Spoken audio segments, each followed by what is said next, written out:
My goodness, ain't it beautiful? Welcome into this week's edition of Friday Football Fever. We have a ton of games throughout the area tonight. I am your host, Zach Martin, and we've got some good ones. There were sectional round playoff games from around the area as teams fight to stay alive and chase a championship title. Let's start with a 6A duel. Undefeated Derby hosting 5-seed Wichita East. Derby, they're going to start out quick. We're going to have Drew Kemp finding Arias, Baby Air, Finley, and ain't nobody touching him. 27-yard Panther touchdown run. Next possession, it's on repeat. Kemp hands it off to again, and Baby Air, he might be small in stature, but my goodness is he fast. 25-yard score. Here's one more from Derby. Short pass, 31-yard touchdown run by Deshaun Brom, and Derby, they dominate East 63-28.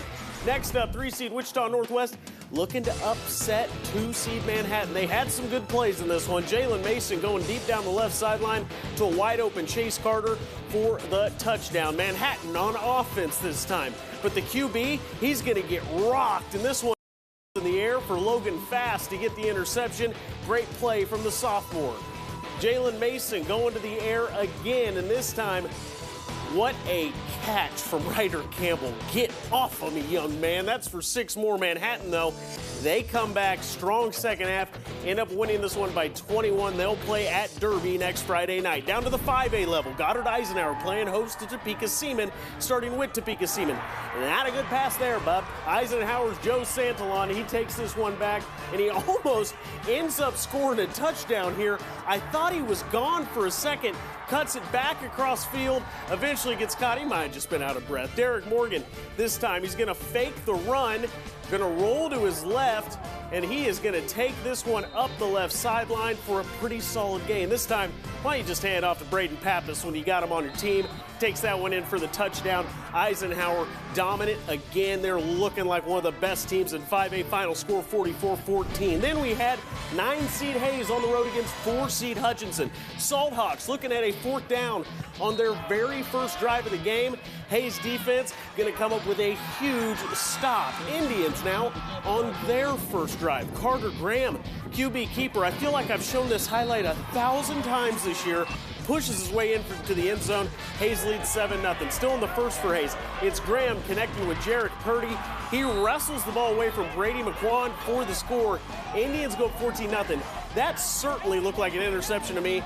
Either way, it's a touchdown. Didn't really matter in the end. Hayes, dominant win, 28-0.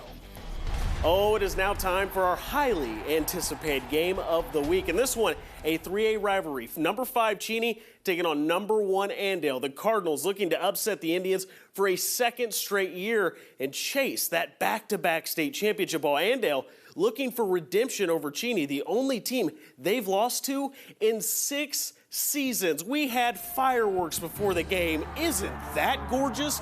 Andale hyped up, felt like the whole town was at the stadium. After the coin toss, Indians, they would get the ball first.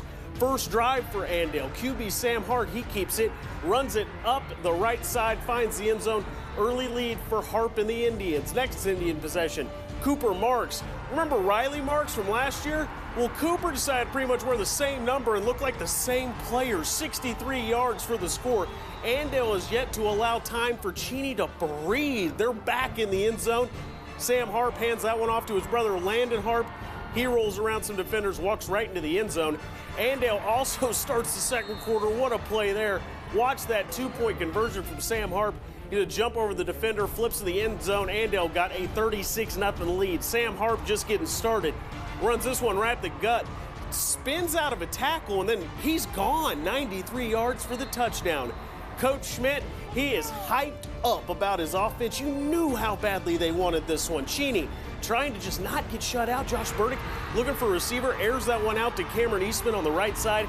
And there's the first score of the game for the Cardinals. But this one, all Andale, they get the win 52-14.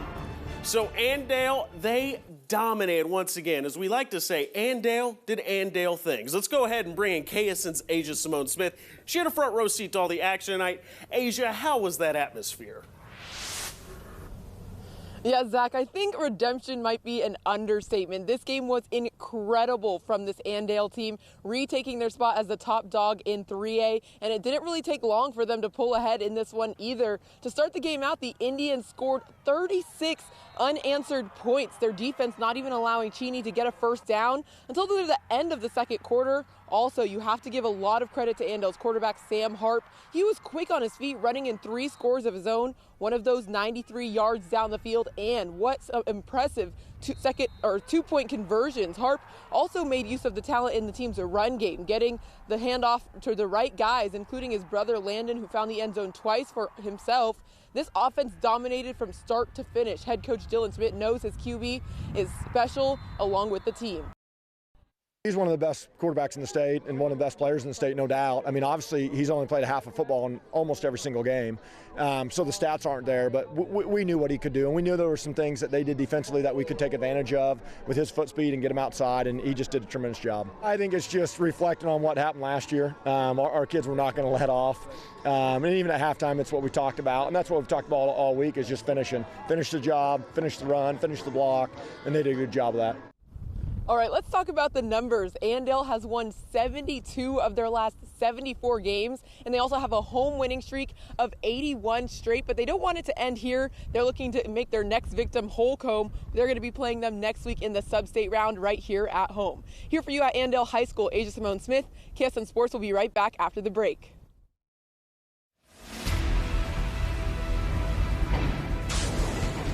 All right, welcome back to Friday Football Fever. We've got a bunch of more playoff games to get into. Let's resume in 4A. Top seed Wamego hosting Buhler. And Wamego, they had won their last games. Nick Gazaway, though, he's gone for this one. Crusaders, they get on the board early. And do we have an upset of brewing? More from Buhler. This time it's going to be Mitchell McDaniel. He's going to take the handoff up the middle, finish off another TD drive. Buhler dominates the top-ranked Wamego Red Raiders. Final score 28-14. We had a 3-2 matchup with Wellington taking on Andover Central. Jags already up 7. And watch Max Archibald just weave through traffic. I don't understand how he didn't get tackled there. More from Central. Jace Jefferson this time, he's going to sneak it up the middle. All of a sudden, it's 21-0 Jags in the first quarter. Wellington offense, they would then have a 4th and goal. Dusty Bannister, talented quarterback, escapes the pocket here, ends up throwing across his body. Mahomesian right there. Brody Weir for the touchdown, but Central, they'd come right back. Jefferson throws this one up. What a catch by Jace Adler. My goodness, that would extend the lead once again. Andover Central wins this one. Dominant fashion, 58-13. Scott Community was hosting Holcomb. Camden Grant, he's going to drop back, lasers that one to Jackson Rumford for the touchdown. Then it would still be 7-0. Low-scoring game in this one into the third quarter. But how about we make it all tied up? Holcomb uses a little trickery to find the wide receiver wide open for the touchdown. Holcomb, they would end up having this chance to take the lead. About 5 minutes left in the game. Go-ahead field goal. They'd get it, and their defense would hold. Longhorns get the upset win. Final score 10-7. All right, we're down to our final 3 games of the night. Let's resume in 2A. 4-seed Hoisington on the road against top-seeded Southeast of Saline. Gannon Jacobson, he's going to throw this one to Caden Berrigan, who's going to run it within 10 yards of the end zone. Real close first down for Southeast of Saline. Rain Gala is going to lob this one to a wide receiver, Mason Martin. Hey, is that my cousin? It's not, I'm just kidding. First down for the Hoisington Cardinals. Grady Gebhardt, he's going to charge past the Cardinals defense directly into the end zone. That would secure a Trojan touchdown.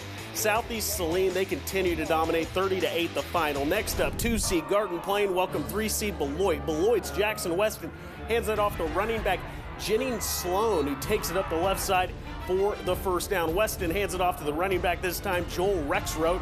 He's brought down after another first down. Rexroth one more time, this time around the left side. He goes all the way in for the touchdown on the 30-yard scamper. Beloit wins this one in shutout fashion, 19-0. Finally, 1A Plainville taking on Conway Springs. Plainville running up the middle. Nothing happening there. Conway stuffs it for no gain. Springs with the QB keeper this time. And our photographer, James Hare, one of our best, if not the best. He gets ran directly into by a player on Conway Springs' team. Camera gets a little shaky. We don't end up seeing it, but that would be a huge gain inside the 10-yard line. Conway would then cap the drive off shortly with the touchdown. See, nobody bumped into him that time. Perfect way. Conway Springs wins 35-6.